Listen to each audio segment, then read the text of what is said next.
नमस्कार। आज हम सभी अ, भोपाल से इंदौर होते हुए ओमकारेश्वर तक का यात्रा तय करेंगे। हमने भोपाल से ट्रेन लिया और वहाँ से सबसे पहले इंदौर रेलवे स्टेशन पहुँचे। ओमकारेश्वर जो है तीनों जगह से, एयरपोर्ट से, हवाई जहाज़ से, ट्रेन से और बस तीनों से कनेक्टेड है। आप जिससे सुरक्षित और अच्छा महसूस करते हैं आप आ सकते हैं। इंदौर बस स्टैंड पे हम पहुँचे और ये हमने यहाँ से बस लिया। लगभग 70 या 100 रुपीज़ के आसपास किराया लगा था और सपरिवार सभी फैमिली के साथ हम लोग ये याना है, एक लिटिल सिंगर, छोटी सी प्यारी सी सिंगर है ये गिन्नी है, ये अर्नेस्ट सर है, याना के फादर बहुत अच्छे सिंगर भी हैं। और ये साथ में प्रिया मैम, ये भी सिंगर है।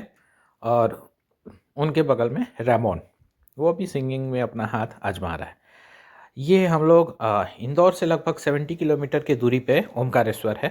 बाई रोड जाने में आप दृश्य देखेंगे, कितना खूबसूरत दृश्य है। आपका मन मनमोहक दृश्य है। और वो आपको सीधे बस जो है ओमकारेश्वर के बस स्टैंड पे लाके छोड़ेगी, जहाँ से लगभग 30 और 40 रुपीज़ के आसपास ऑटो वाले चार्ज करेंगे और आपको ओमकारेश्वर ले जाके छोड़ेंगे। ये नगर परिषद ओमकारेश्वर के द्वारा बनाया हुआ ये बस स्टैंड, ऑटो स्टैंड।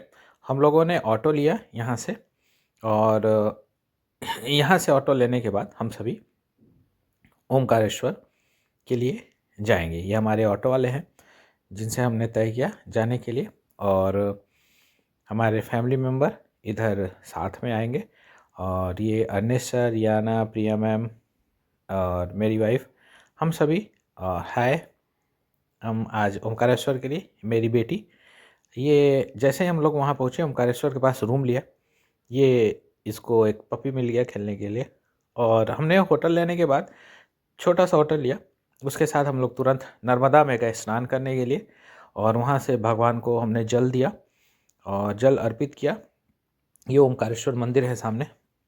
यहाँ पे कहते हैं कि एक बार नर्मदा में स्नान करना गंगा में 7 बार स्नान करने के बराबर है।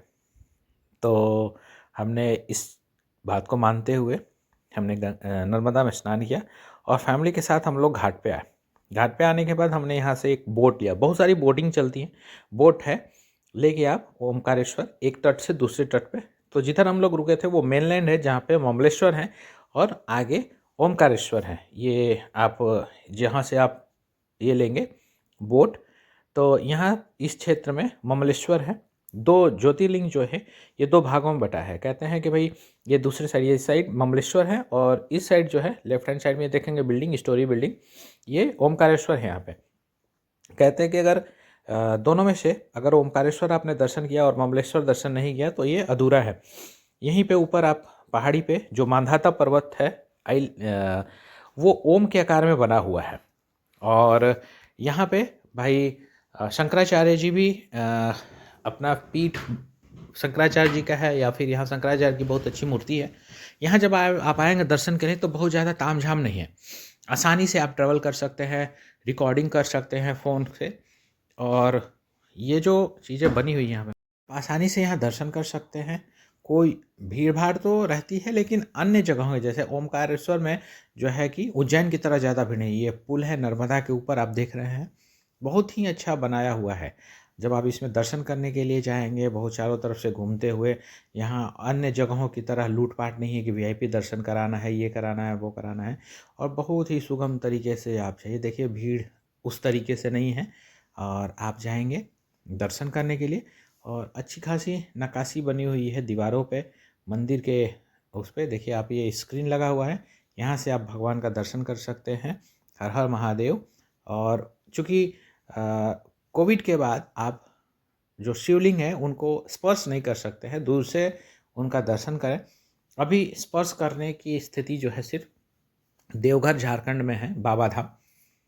और ये ओमकारेश्वर जो हम आए हैं दर्शन करने के लिए, ऐसे घूमते हुए हम लोगों को वहाँ जाना है दर्शन के लिए।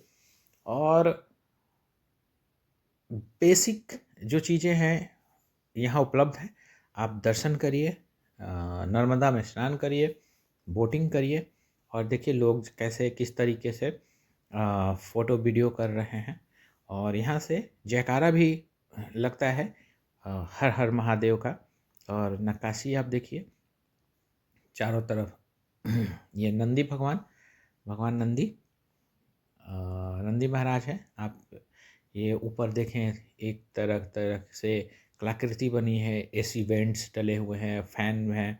तो मतलब गर्मी और सफोकेशन से बचने के लिए वो सामने देखेंगे वो जो भगवान के लिए मंदिर में जाने से पहले घंटी बजाने के लिए टंगा हुआ है।